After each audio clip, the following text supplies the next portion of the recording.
So what up, YouTube? Like I mentioned in the last video, here I am back on the hat trick on the UFC reactions to the UFC 288. This is gonna be really quick because I'm just really gonna comment really on the main event and a little bit on the co-main event. So the co-main event was Bilal Muhammad. He came in at 22-3 with one no contest against Gilbert Burns, who was 22-5. He just fought. I think not even shit. Burns just fought. He beat Jorge Masvidal, which was what, no more than like 2-3 months ago, if that. I don't even think it was that long ago. He got a shoulder injury somewhere. It seemed like he attempted a takedown, and he fell wrong, fell on the shoulder, and from that point on, never threw a left-handed punch. He fought with his right hand the whole fight. Nonetheless, Bilal Muhammad came in and handled his business. He was ready for this. He took this fight on, I think, only 3 weeks notice. But nonetheless, he was in shape already, was ready to go, and he dominated. And it was a unanimous decision. And the main event was former bantamweight, former flyweight, and 2008 gold medalist Henry Triple C Cejudo, who came in at 16-2 against the defending bantamweight champion Aljamain Sterling, Funkmaster, I think they call him. And he came in at 22-3. He won split decision. Now his record is 23-3, and Cejudo's is 16-3. I thought Cejudo was okay. Let's keep something in mind too. Cejudo retired May 24th, 2020. So it was literally almost 3 years he was out. Okay, we're in 2023 May, so 3 years he was out. He retired. He said he was enjoying his victories and living off, his success. And now he comes back. He talks a lot of shit. I really don't care for the dude for the shit he talks, but he is a beast when it comes to fighting. When it comes to training. If this dude wasn't about it, you think John Jones would come train with him? If this dude wasn't about it, you think Mike Tyson would come and fuck with him? You know what I'm saying? So he definitely got skills. But in my opinion, he's outmatched and outskilled by this guy, Aljamain Sterling. Aljamain Sterling found early success with the jab. He kept switching his stance from southpaw to orthodox. But he would switch it. Literally back, forth, 3-4 times before a punch or kick was thrown. And I think that threw off Cejudo, so he couldn't set up. Cejudo's a dominant wrestler. Aljamain Sterling, though, has some good defense when it comes to wrestling. So he was able to do some things that a lot of other guys wouldn't have been able to do. I believe on the striking, I believe he was ahead. A lot of low leg kicks, a lot of thigh kicks, and the jab, and the 2-hit combos he should have never got away from. Going into the 5th round, I believe he was up 3-1. But when it comes to these fights, it's hard to leave it in the hands of the judges, man. You know what I'm saying? And what I didn't understand was, even after his corner gave him some gave him the advice, pretty much of what I was saying here, he goes into the 5th round and does nothing that was working for him in the previous 4 rounds, which I did not understand. Like I said, you never leave this shit in the judges' hands when they feel it's already a close fight, and then you're going to go into the last round and literally not do shit. It could be called the other way and you lose your belt. So I don't understand that. I think he only threw 1 leg kick the whole 5th round. He didn't jab. I didn't understand it. I didn't understand it at all. He let Cejudo look dominant in the 5th round, therefore making it look closer than what it really was.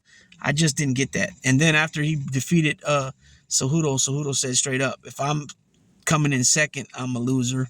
He said, I'm confused right now. He said, I underestimated him. I thought, he was a lot better than I thought. And I think a lot of that has to do with the problem is that he do small.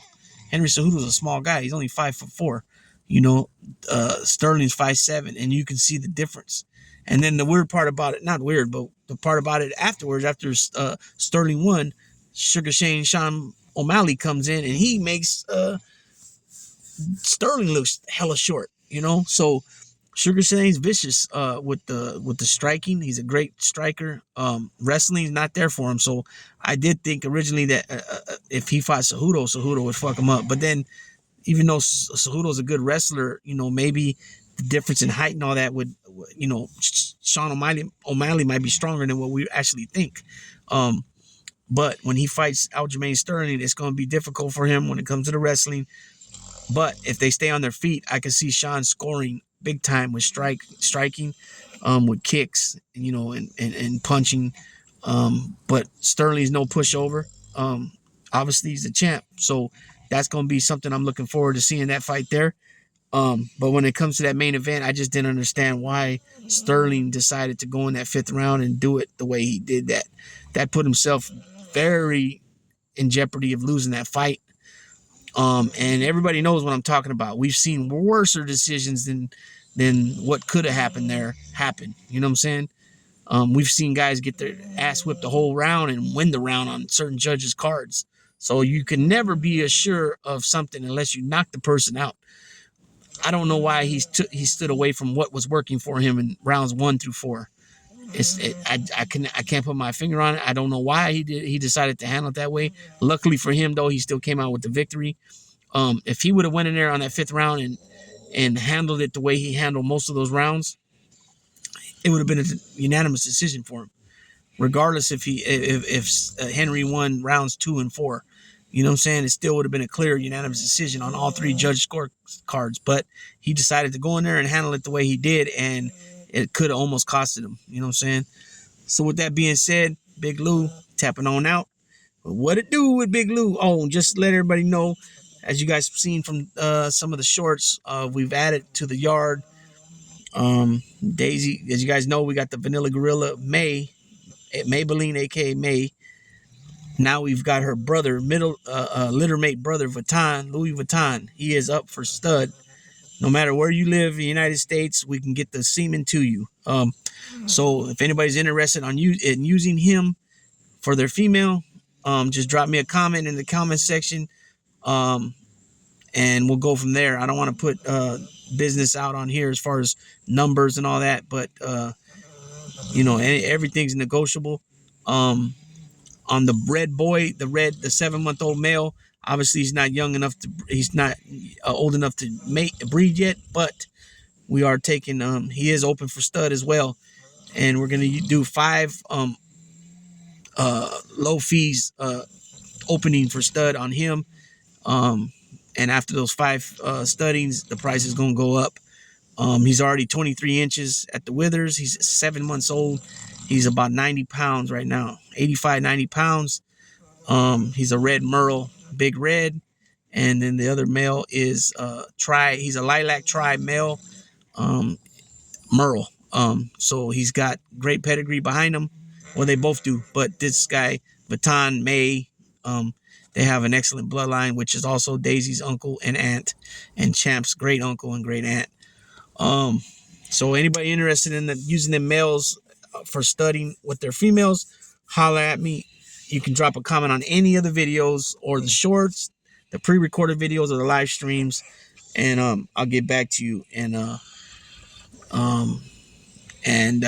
yeah, so that's where it is, people. That being said, Big Lou, Daisy Queen, and Champ tapping out.